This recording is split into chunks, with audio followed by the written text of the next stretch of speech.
बस की हलचल और भीड़-भाड़ में एक कंडक्टर टिकट काटता हुआ नजर आता है। उसकी आंखों में थकान और उसके चेहरे से एक अजीब सी उदासी नजर आती है। दोस्तों, उस बस कंडक्टर का नाम रवि होता है। उसी रोड से, उसी सड़क से एक महिला दरोगा अपने थाने के लिए निकलती हैं तो उनकी जो जीप थी वो पंचर हो जाती है, खराब हो जाती है, जिससे थाने तक पहुंचने के लिए उन्हें बस का सहारा लेना पड़ता है। वो बस को रुकवाती हैं। जैसे ही कंडक्टर बस का दरवाज़ा खुलता है तो उस महिला को, उस दरोगा को अपने सामने खड़ा पाकर वहीं का वहीं स्तब्ध रह जाता है और अपनी आंखों को चुराते हुए, अपनी शक्ल को छिपाते हुए, जैसे वो उन्हें पहले से जानता हो, जैसे उसने उनका कोई ज़रूरी काम बिगाड़ा हो, वैसा बर्ताव करता है। दोस्तों, उस वक्त तो महिला दरोगा उस बस कंडक्टर को ढंग से नहीं देखती हैं और सीधे बस में चढ़ जाती हैं और अपनी सीट पर जाकर के बैठ जाती हैं। दोस्तों, समय फिर ऐसे ही बीत जाता है। 2-4 मिनट जब बीत जाते हैं तो कंडक्टर टिकट काटता हुआ उस महिला दरोगा के पास उसकी टिकट काटने के लिए पहुंचता है। जब वो महिला दरोगा से पूछता है कि मैडम आपको कहाँ जाना है, कहाँ उतरना है, तब जाकर के मैडम दरोगा उस बस कंडक्टर की तरफ देखती हैं। जैसे ही वो बस कंडक्टर की तरफ देखती हैं तो उसे देखती ही रह जाती हैं। उसे वो आश्चर्य से भरी हुई नज़रों से देखती हैं। उसे देखने के बाद उनके मुंह से सिर्फ एक ही नाम निकलता है। कहती हैं कि रवि, तुम यहाँ? कंडक्टर बोलता है कि हाँ नंदिनी, मैं यहाँ। क्या करें, वक्त ने यहाँ लाकर आज खड़ा कर ही दिया। मैडम दरोगा बोलती है कि सोचा नहीं था कि तुमसे इस कदर मुलाकात होगी। तो रवि बोलता है कि नंदिनी, मैंने भी नहीं सोचा था कि हमारी तलाक होने के बाद तुमसे मुलाकात हो भी पाएगी या नहीं भी हो पाएगी। तो महिला दरोगा जो नंदिनी थी बोलती हैं कि रवि, कभी कभी किस्मत ऐसी चाल चलती है कि जो हम सोचते हैं वो नहीं होता है और जो नहीं सोचते हैं वो हो जाता है। नमस्कार, प्रणाम। क्राइम वार्ता के इस एपिसोड में आपका स्वागत है। आज एक ऐसी सच्ची कहानी आपके सामने लेकर के आया हूँ जिसमें एक शख्स अच्छा खासा बिजनेसमैन होकर एक बस कंडक्टर बन जाता है और एक सीधी सादी लड़की थोड़ी मेहनत करके, पढ़ाई करके एक नामी दरोगा बन जाती है। तो दोस्तों, बस वीडियो को थोड़ा सा लाइक कर दीजिए और अगर चैनल पर पहली बार आए तो चैनल को भी सब्सक्राइब कर लीजिए। दोस्तों, आपसे एक और रिक्वेस्ट कि मेरे जल्द से जल्द 1000 सब्सक्राइबर पूरे करवा दीजिए, जिससे कि मैं पूरा फोकस वीडियो बनाने में दे सकूं और मैं आपके लिए ऐसी सच्ची घटनाएं, समाज से जुड़ी हुई सच्ची कहानियां आपके सामने लाता रहूं। दोस्तों, रवि एक सफल बिजनेसमैन था, सफल आदमी था। उसकी खुद की गद्दों की फैक्ट्री थी और जो नंदिनी थी वो एक मिडिल क्लास फैमिली से थी, लेकिन पढ़ी लिखी थी और ग्रेजुएट थी, जिसके बड़े बड़े सपने थे। दोस्तों, उन दोनों की मुलाकात एक शादी में होती है। रवि अपने दोस्त की शादी में पहुंचता है और जो नंदिनी थी वो भी अपनी सहेली की शादी में जाती है। दोस्तों, उन दोनों की मुलाकात वहीं होती है। नयनों से नयन मिलते हैं, नेत्रों से नेत्र मिलते हैं, नेत्र दोस्ती की तरफ इशारा करते हैं और उन दोनों में दोस्ती हो जाती है। दोस्तों, कहते हैं कि पहला प्यार होता है, उसे भुलाया नहीं जा सकता और कुछ ऐसा ही होता है नंदिनी और रवि के साथ में। शादी समाप्त होने के 2 महीने बाद भी उन्हें पहली मुलाकात याद रहती है। फिर रवि अपने दोस्त के जरिए उस लड़की नंदिनी का नंबर लेता है और फ़ोन पर ही बातचीत करना शुरू कर देता है। दोस्तों, कहते हैं कि लड़की दोस्ती का हाथ तभी बढ़ाती है जब उसे सामने वाला शख्स अच्छा लगे, तो वो भी रवि से बात करना शुरू कर देती है। दोस्तों, दोनों में फ़ोन पर हुई बातचीत मोहब्बत में बदल जाती है। फिर दोनों एक दूसरे से अच्छी तरह से बात करने के बाद एक दूसरे को प्रपोज कर देते हैं और एक दूसरे से शादी कर लेते हैं। दोस्तों, शादी करने के बाद दोनों का जीवन खुशहाली से गुजरना शुरू कर देता है। समय गुजरता हुआ चला जाता है, किसी को पता ही नहीं चलता। कब 1 साल बीत जाता है, कोई किसी को भनक नहीं लगती है। फिर इस 1 साल के अंदर नंदिनी कड़ी मेहनत करती है और इतनी मेहनत से पढ़ाई करती है कि वो 16 महीनों के बाद यानी कि 1.5 साल के बाद एक दरोगा बन जाती है। उसका दरोगा में सिलेक्शन हो जाता है। दोस्तों, दरोगा बनने की जितनी खुशी नंदिनी को थी, उससे कहीं अधिक खुशी रवि को थी। रवि क्योंकि नंदिनी से बेहद ही प्रेम करता था। दोस्तों, रवि एक अच्छा बिजनेसमैन था। उस शहर का टॉप 10 पैसे वालों में से एक था। तो वो जो पूरा जिला था, जिले की दावत कराता है। दोस्तों, खुशी इतनी थी कि वो भूल जाता है कि दरोगा वो नहीं बल्कि उसकी पत्नी बनी है। लेकिन दोस्तों, प्यार प्यार होता है। जब शाहजहां प्यार की खातिर ताजमहल बनवा सकता है तो छोटी मोटी दावत क्या चीज।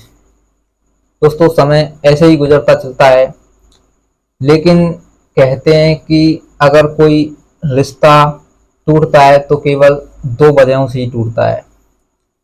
एक वजह होती है दूरी और दूसरी वजह होती है शक करना, शख्स पर भरोसा न करना। फिर दोस्तों, ऐसा ही होता है रवि और नंदिनी के रिश्ते के बीच में। नंदिनी जो कि एक दरोगा थी, जब ड्यूटी से घर आती थी तो लेट हो जाया करती, क्योंकि जैसे मानो सुबह 9 से शाम 6 बजे तक उसकी ड्यूटी थी, तो वो रात को करीबन 8 बजे घर से पहुंचती थी। दोस्तों, इस पर रवि नाराज हो जाया करता कि तुम्हारी ड्यूटी 6 बजे तक की है तो तुम इस वक्त क्यों आती हो।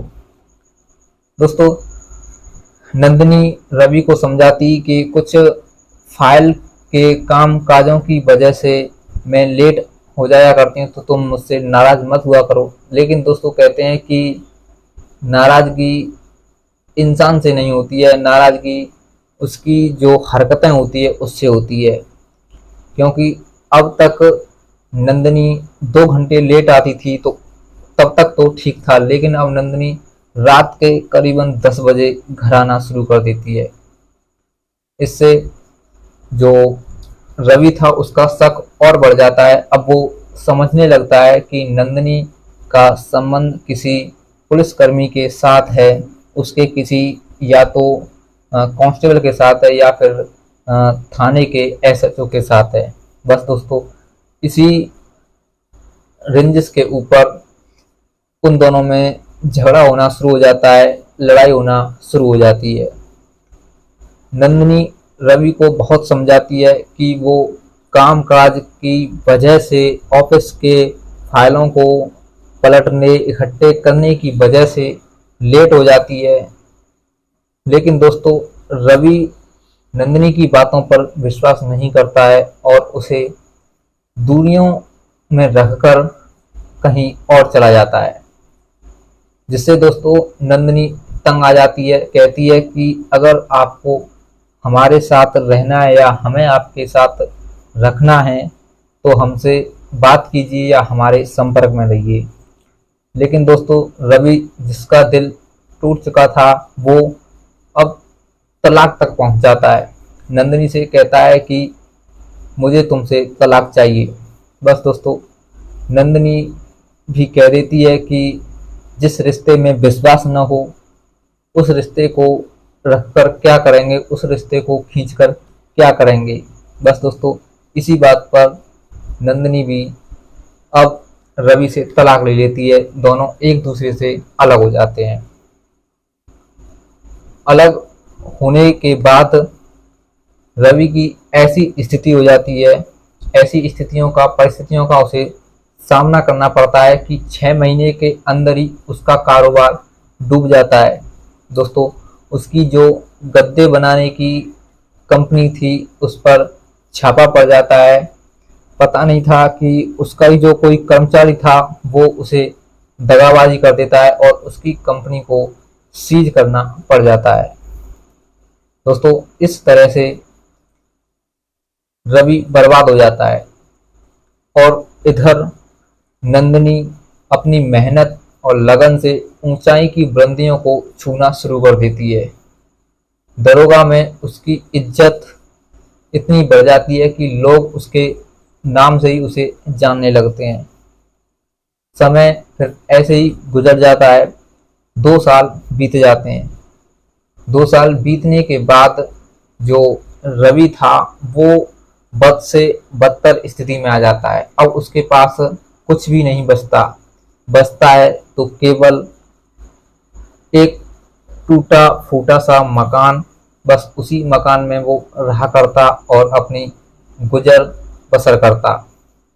दोस्तों, कहते हैं कि जीवन को आगे बढ़ाने के लिए अपने पापी पेट का पालन करना जरूरी है। बस इसी पापी पेट के लिए रवि अब बस कंडक्टर की जॉब ढूंढ लेता है और बस कंडक्टरी करना शुरू कर देता है।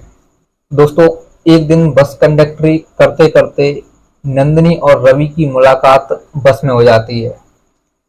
नंदिनी जब बस कंडक्टर को देखती है तो उसकी आंखों से आंसू झलकने लगते हैं। वो जब रवि को देखती है कि उसका पति पहले क्या था, अब उसकी क्या हालत हो गई है। पहले जब उसका पति था तो एक सफल बिजनेसमैन था और आज एक बस कंडक्टर है। नंदिनी रवि से उसकी इस स्थिति के बारे में पूछती है कि उसकी ऐसी स्थिति आई कैसे। तो रवि जब अपनी स्थिति को बताता है कि उसकी स्थिति ऐसे हुई, तब नंदिनी की आंखों से आंसू टपकने लगते हैं। दोस्तों, नंदिनी को अब पछतावा होने लगता है कि उसने जो किया वो गलत किया। अब वो समझती है कि हर एक शख्स, हर एक पति अपनी पत्नी पर शक कर सकता है अगर वो घर देर रात तक पहुंचे। दोस्तों, नंदिनी रवि से माफ़ी मांगने लगती है कि मुझे माफ़ कर दो, मैंने तुम्हारे साथ में जो किया वो गलत किया। अब रवि भी नंदिनी से कहता है कि माफ़ी की हकदार तुम नहीं हो, माफ़ी मांगने का अधिकार मेरे पास है। मैंने ही खामा तुम पर शक किया। मैंने तुम पर एक बार भी विश्वास नहीं किया कि तुम मुझसे सच्चा प्रेम करती हो, तुम मुझे धोखा नहीं दे सकती। माफ़ी तो मुझे तुमसे मांगनी चाहिए। दोस्तों, कहते हैं कि सच्चा प्यार और पछतावा भावनाओं को इकट्ठा कर देता है। अगर आप किसी से सच्चा प्यार करते हैं और आपको पछतावा होता है, अगर आप किसी परिस्थिति में फंसकर एक दूसरे से अलग हुए होंगे तो पछतावा और सच्चा प्यार आपको मिला देगा। और यही सच्चा प्यार और पछतावा उन दोनों पति पत्नियों को दोबारा से मिला देता है। महिला दरोगा और बस कंडक्टर एक दूसरे की भावनाओं को समझते हैं और अपने पुराने पलों को याद करने के बाद एक दूसरे के गले से लिपट जाते हैं और दोनों अपनी नई जिंदगी की शुरुआत करते हैं। तो दोस्तों, कैसी लगी कहानी? अगर कहानी अच्छी लगी हो तो वीडियो को लाइक कर दीजिए और अगर चैनल पर पहली बार आए तो चैनल को भी सब्सक्राइब कर लीजिए। दोस्तों, इस कहानी के द्वारा आप सभी से केवल यही कहना चाहूँगा कि अगर किसी रिश्ते को आगे तक लेकर जाना है तो उस रिश्ते में विश्वास पैदा कीजिए, ना कि उस रिश्ते में शक। क्योंकि दोस्तों, हर एक रिश्ता विश्वास की डोर पर टिका हुआ है, विश्वास की डोर से बंधा हुआ है। और अगर रिश्ते में सच्चा प्यार होगा और पछतावा होगा तो रिश्ता आपका कभी भी नहीं टूट सकता। तो आपसे बस यही रिक्वेस्ट कि रिश्ते में विश्वास बना करके रखिए। तो दोस्तों, मिलता हूँ अगली सच्ची कहानी के साथ, सच्ची घटना के साथ। तब तक के लिए जय हिंद, जय भारत।